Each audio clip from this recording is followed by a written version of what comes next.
जय हिंद दोस्तों। आज हम बात करने वाले हैं अपने पार्ट 2 के बारे में। पार्ट 1 में हम लोगों ने ज्योग्राफी के फर्स्ट चैप्टर से कुछ जानकारियां ले ली थी और इसी चित्र पे वह विषय छूटा हुआ था।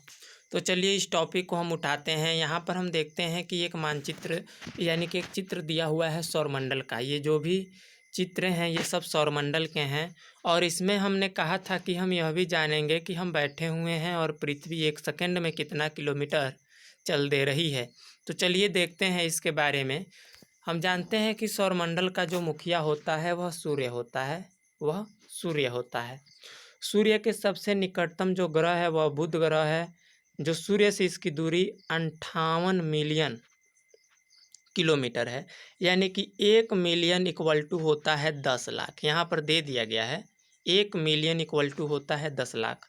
दूसरे नंबर पर आता है शुक्र ग्रह। दूसरे नंबर पर आता है शुक्र ग्रह। सूर्य से इसकी दूरी 108 मिलियन किलोमीटर है। थर्ड पे है अर्थ, 150 मिलियन दूर है। फोर्थ पे है मार्स यानी कि मंगल ग्रह, जो 288 किलोमीटर दूरी पर है। और इन्हीं मंगल और बृहस्पति ग्रहों के बीच में एक पट्टी पाई जाती है, क्षुद्र ग्रहों की पट्टी।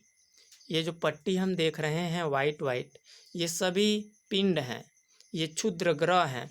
आगे हम जानेंगे कि क्षुद्र ग्रह क्या होते हैं, किसे हम क्षुद्र ग्रह कहते हैं। फिर जो नेक्स्ट प्लेनेट है वह जुपिटर है यानी कि बृहस्पति ग्रह। फिर उसके बाद से शनि की इस चारों तरफ एक छल्ले बने हुए हैं। यूरेनस के चारों तरफ भी छल्ले बने हुए हैं। और बृहस्पति, ये बृहस्पति हो गया, यूरेनस हो गया। फिर यहाँ पे लास्ट में है नेपच्यून, यानी कि यह पृथ्वी से सूर्य से इसकी दूरी है 4496 मिलियन किलोमीटर। चलिए अब इन ग्रहों को हम दो भागों में डिवाइड करते हैं। दो भागों में डिवाइड करेंगे तो वह दो भाग हैं, इनर प्लेनेट और आउटर प्लेनेट।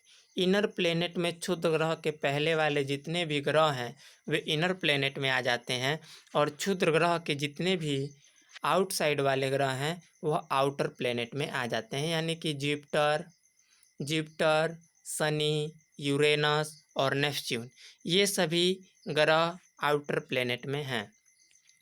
और अब यहाँ पे थोड़े से इसके मून के बारे में चर्चा कर लेते हैं और इनके परिक्रमण काल के बारे में चर्चा कर लेते हैं। तो यहाँ पर देखते हैं जो सबसे पहले है बुध ग्रह है। बुध ग्रह सूर्य के चारों ओर एक परिक्रमण 88 दिन में पूरा करता है, यानी कि 88 दिन में एक चक्कर लगाता है। शुक्र ग्रह 255 दिन में, पृथ्वी 365 दिन में, मंगल 687 दिन में और बृहस्पति 11 साल और शनि जो है कि इसका परिक्रमण 29 साल, यूरेनस का परिक्रमण 84 साल और नेपच्यून का परिक्रमण 164 साल। यानी कि जो सबसे ज़्यादा समय लेता है वह नेपच्यून ग्रह है। और क्यों वह 164 साल में एक चक्कर पूरा करता है? क्योंकि सूर्य से वह सबसे अधिक दूरी पर है। और यहाँ पे कुछ जानकारियाँ दी गई हैं घूर्णन, यानी कि हम यहाँ पे एक चीज़ और समझ सकते हैं, परिभ्रमण और परिक्रमण दोनों में अंतर होता है। थोड़ा सा मैं समझाने की कोशिश करूँगा।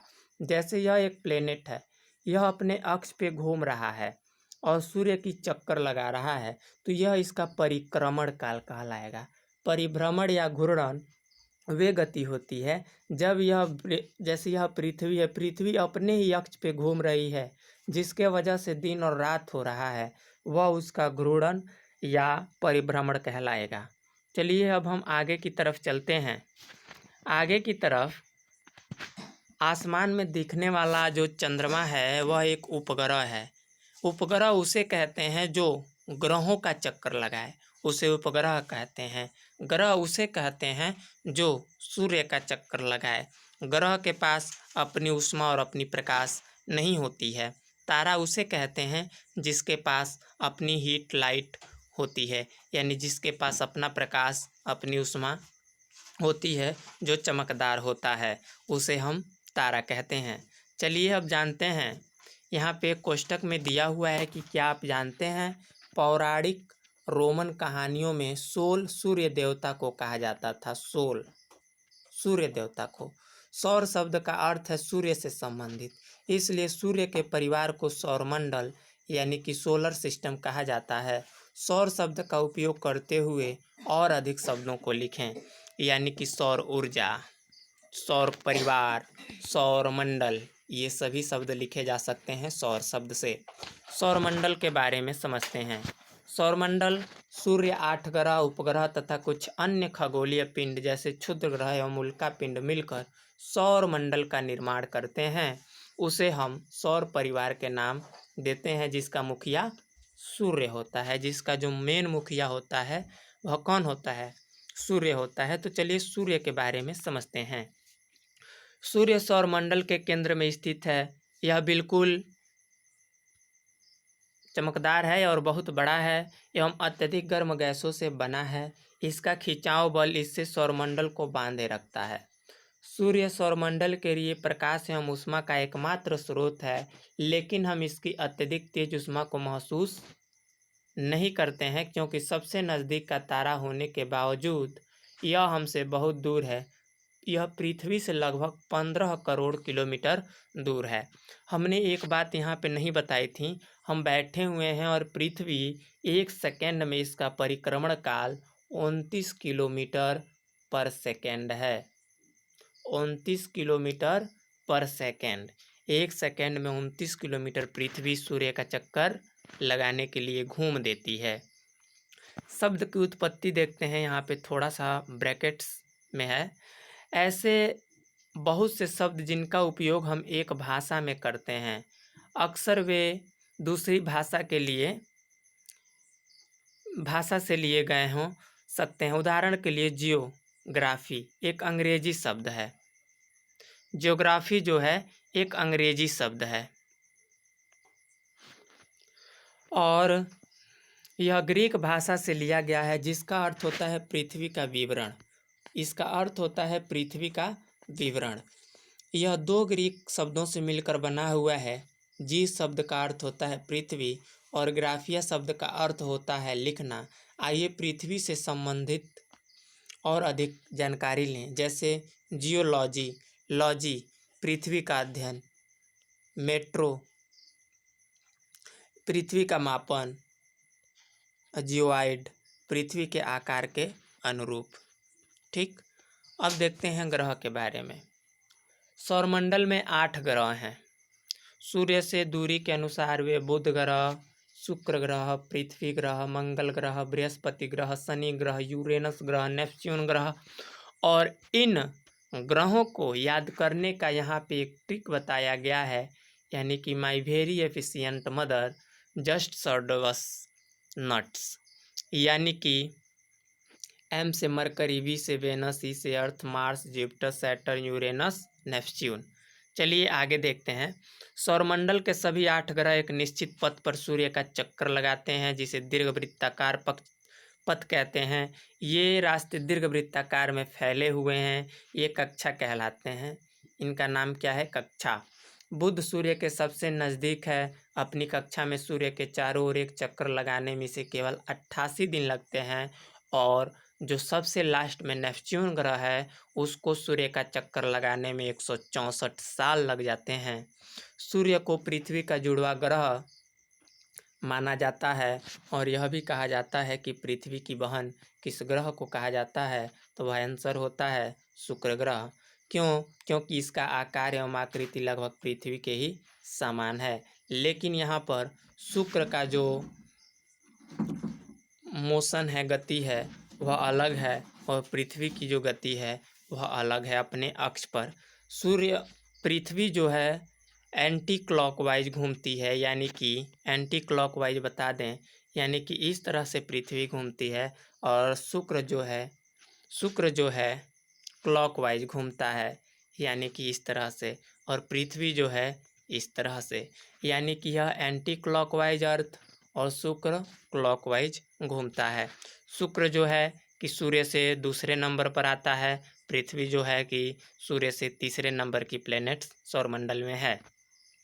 अभी तक प्लूटो को भी ग्रह माना जाता था, परंतु अंतर्राष्ट्रीय खगोलीय संगठन अंतर्राष्ट्रीय खगोलीय संगठन ने अपनी बैठक अगस्त 2006 में यह डिसीजन लिया और कि कुछ समय पहले खोजे गए अन्य खगोलीय पिंड 2003 यूवी 313 सीरस तथा प्लूटो बौने ग्रह कहे जा सकते हैं।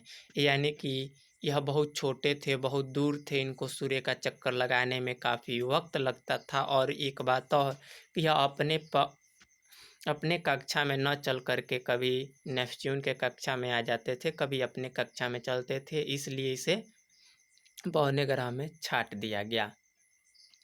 अब यहाँ पर कुछ दे रहा है कि क्या आप जानते हैं कि रात में आसमान को देखकर मनुष्य हमेशा से मोहित हुआ है। खगोलीय पिंड एवं उनकी गति के संबंध में अध्ययन करने वाले को खगोल शास्त्री कहते हैं। आर्यभट्ट प्राचीन भारत के प्रसिद्ध खगोल शास्त्री थे। उन्होंने कहा था कि सभी ग्रह तथा चंद्रमा परावर्तित सूर्य प्रकाश के कारण चमकते हैं। आज विश्व के सभी भागों में खगोलविद ब्रह्मांड के रहस्यों को खोजने में लगे हुए हैं। यानी कि ब्रह्मांड के जो अनसुलझी गुत्थी है उसको सुलझाने के लिए हमारे धरती पर जितने खगोलविद हैं वह लगे हुए हैं सौरमंडल की खोज में, ब्रह्मांड की खोज में, उनमें और क्या क्या रहस्य हो सकते हैं। अब हम देखते हैं अपनी ग्रह पृथ्वी के बारे में। सूर्य से दूरी के हिसाब से पृथ्वी तीसरा ग्रह है। आकार में यह पांचवें सबसे बड़े ग्रह हैं। यह ध्रुवों के पास थोड़ी चपटी हुई है। जो पृथ्वी का आकार है वह ध्रुवों पर थोड़ी सी चपटी हुई है और बीच में थोड़ी सी उठी हुई है। यही कारण है कि इस आकार को हम भू आभ कहा जाता है। भू आभ का अर्थ है पृथ्वी के समान आकार। अब देखिए, जीवन के लिए अनुकूल परिस्थितियां संभव केवल पृथ्वी पर ही हो पाई। पृथ्वी न तो अधिक गर्म है और न ही अधिक ठंडी। यह पानी एवं वायु उपस्थित है जो हमारे जीवन के लिए आवश्यक है। पृथ्वी में जीवन के लिए आवश्यक गैसें जैसे ऑक्सीजन मौजूद है। इन्हीं कारणों से पृथ्वी सौरमंडल का सबसे यूनिक प्लैनेट्स है।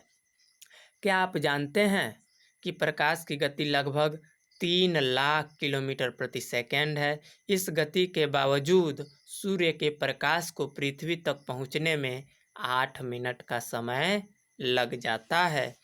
150 मिलियन दूर है पृथ्वी सूर्य से और प्रकाश की जो गति होती है 3 लाख किलोमीटर पर सेकंड होती है। लेकिन फिर भी सूर्य की प्रकाश को पृथ्वी तक पहुंचने में तकरीबन 8 मिनट का समय लग जाता है। अंतरिक्ष से देखने पर पृथ्वी नीले रंग की दिखाई पड़ती है। क्यों नीले रंग की दिखाई पड़ती है? क्योंकि इसकी 2/3 सतह पानी से ढकी हुई है, इसलिए इसे नीला ग्रह भी कहा जाता है। अब हम जानते हैं अपने पृथ्वी के उपग्रह यानी कि चंद्रमा के बारे में। ये सब सीक्वेंस से चल रहा है। अब आगे ज्यों-ज्यों बढ़ेंगे अन्य प्लैनेट्स के बारे में हम जानेंगे। यदि इसमें नहीं जान पाएंगे तो रेफरेंस बुक में हम विस्तार से हर प्लैनेट्स के बारे में बारीकी से जानकारियों का अध्ययन करेंगे। चंद्रमा। हमारी पृथ्वी के पास केवल एक उपग्रह है जिसका नाम है चंद्रमा। इसका व्यास पृथ्वी के व्यास के केवल 1/4 है। यह इतना बड़ा इसलिए प्रतीत होता है क्योंकि यह हमारे ग्रह से अन्य खगोलीय पिंडों की अपेक्षा नज़दीक है। यह हमसे 3,84,400 किलोमीटर दूर है। अब पृथ्वी से सूर्य की एवं चंद्रमा की दूरियों की तुलना कर सकते हैं। चलिए यहाँ पर देखें, नील आर्मस्ट्रांग पहले व्यक्ति थे जिन्होंने 20 जुलाई 1969 को सबसे पहले चंद्रमा की सतह पर कदम रखा था। मालूम करिए कि क्या कोई भारतीय भी था जो सबसे पहले चंद्रमा पर अपना कदम रखा था। उपग्रह किसे कहते हैं? एक खगोलीय पिंड जो ग्रहों के चारों ओर उसी प्रकार चक्कर लगाता है जिस प्रकार ग्रह सूर्य की चारों ओर चक्कर लगाते हैं, उन्हें हम उपग्रह कहते हैं। अब आ जाते हैं मानव निर्मित उपग्रह यानी कि ह्यूमन मेड मून भी हैं। जैसे सैटेलाइट भी हैं। एक कृत्रिम पिंड यह वैज्ञानिक द्वारा बनाया गया है जिनका उपयोग ब्रह्मांड के बारे में जानकारी प्राप्त करने एवं पृथ्वी पर संचार माध्यम के लिए किया जाता है। इस रॉकेट के द्वारा अंतरिक्ष में भेजा जाता है। यह पृथ्वी की कक्षा में स्थापित कर दिया जाता है। अंतरिक्ष में उपस्थित कुछ भारतीय उपग्रह इनसेट, IRS, एडुसेट इत्यादि हैं। दोस्तों, हम जानते हैं कि पृथ्वी जो है यानी कि पश्चिम से पूर्व की दिशा में घूमती है। जब अगले चैप्टर में हम पढ़ेंगे पृथ्वी की गतियाँ, तो उसमें हम जानेंगे। तो उसमें एक चीज़ मैं बताऊंगा, बहुत यूनिक कंसेप्ट है। और इसमें देख लेते हैं, चंद्रमा पृथ्वी का एक चक्कर लगभग 27 दिन में पूरा करता है। लगभग इतने ही समय में वह अपने अक्ष पर भी एक चक्कर भी पूरा करता है। इसी के परिणाम स्वरूप पृथ्वी से हमें चंद्रमा का केवल एक ही भाग दिखाई पड़ता है। चंद्रमा की परिस्थितियां जीवन के लिए अनुकूल नहीं हैं। इसकी सतह पर पर्वत, मैदान एवं गड्ढे हैं जो चंद्रमा की सतह पर छाया बनाते हैं। पूर्णिमा के दिन चंद्रमा पर इनकी छाया को स्पष्ट रूप से देखा जा सकता है। यहाँ पे एक प्रश्नवाचक चिन्ह दे रहा है कि जीव एवं पौधों को जीवित रहने तथा विकास करने के लिए किन तत्वों की आवश्यकता होती है, उन तत्वों को लिखना है। क्षुद्र ग्रह किसे कहते हैं? तारों, ग्रहों एवं उपग्रहों के अतिरिक्त असंख्य छोटे पिंड भी सूर्य के चारों ओर चक्कर लगाते हैं। इन पिंडों को ही हम क्षुद्र ग्रह कहते हैं। यानी वे पिंड जो ग्रहों का, उपग्रहों का, सूर्य का चक्कर लगाते हों, असंख्य हों, अनगिनत हों, उन्हीं छोटे छोटे पिंडों को हम क्षुद्र ग्रह कहते हैं। और वैज्ञानिक के अनुसार क्षुद्र ग्रह ग्रह के ही भाग होते हैं जो कि बहुत वर्ष पहले विस्फोट के बाद ग्रहों से टूटकर अलग हो गए थे। उल्का पिंड किसे कहते हैं? सूर्य के चारों ओर चक्कर लगाने वाले पत्थरों के छोटे छोटे टुकड़ों को उल्का पिंड कहते हैं। कभी कभी ये उल्का पिंड पृथ्वी के इतने नज़दीक आ जाते हैं कि इनकी प्रवृत्ति पृथ्वी पर गिरने की होती है। इस प्रक्रिया के दौरान वायु के साथ घर्षण होने के कारण गर्म होकर जल जाते हैं, फलस्वरूप चमकदार प्रकाश उत्पन्न करते हैं। कभी कभी कोई उल्का पूरी तरह जले बिना पृथ्वी पर गिरते हैं, जिससे धरातल पर गड्ढे बन जाते हैं। क्या आपने तारों वाले खुले आकाश में एक ओर से दूसरी ओर तक फैली चौड़ी सफ़ेद पट्टी की तरह चमकदार रास्ते को देखा है? और उसी रास्ते को हम मिल्की वे यानी कि आकाश गंगा कहते हैं। यहाँ से हम देख सकते हैं कि लग रहा है कि तारों की नदियाँ बह रही हैं। इसी के वजह से इसका नाम पड़ गया है आकाश गंगा। आकाश गंगाएं मिलकर ब्रह्मांड का निर्माण करती हैं। ब्रह्मांड की विशालता की कल्पना करना अत्यधिक कठिन है। वैज्ञानिक कभी भी इसके बारे में अधिक से अधिक जानकारी एकत्र करने में जुटे हुए हैं। इसके आकार के संबंध में हम जानकारी उतनी नहीं है, लेकिन फिर भी हम जानते हैं कि हम सभी इस ब्रह्मांड का ही हिस्सा हैं। चलिए, यहाँ पे दर्शाया गया है कि पूरा यह ब्रह्मांड है। ब्रह्मांड के बाद आकाशगंगा है। आकाशगंगा के बाद सौरमंडल, सौरमंडल में पृथ्वी और पृथ्वी पर हम, यानी कि इस तरह का स्ट्रक्चर बना हुआ है। यहाँ पे अभ्यास कुछ दिए हुए हैं। ग्रह और तारे में क्या अंतर है? सौरमंडल से आप क्या समझते हैं? ग्रह किसे कहते हैं? उपग्रह किसे कहते हैं? ये सब अभ्यास प्रश्न हैं। इनको आप आसानी से लगा सकते हैं। ये लास्ट में कुछ गेम दिए गए होंगे, यानी कि बच्चों को इस कतार में खड़ा करके उन्हें घुमाना है क्लॉकवाइज, एंटी क्लॉकवाइज के रूप में, और सूर्य का चक्कर वह किस तरह से लगाते हैं। धन्यवाद दोस्तों, फिर मिलते हैं हम अगले चैप्टर में, चैप्टर नंबर 2 में।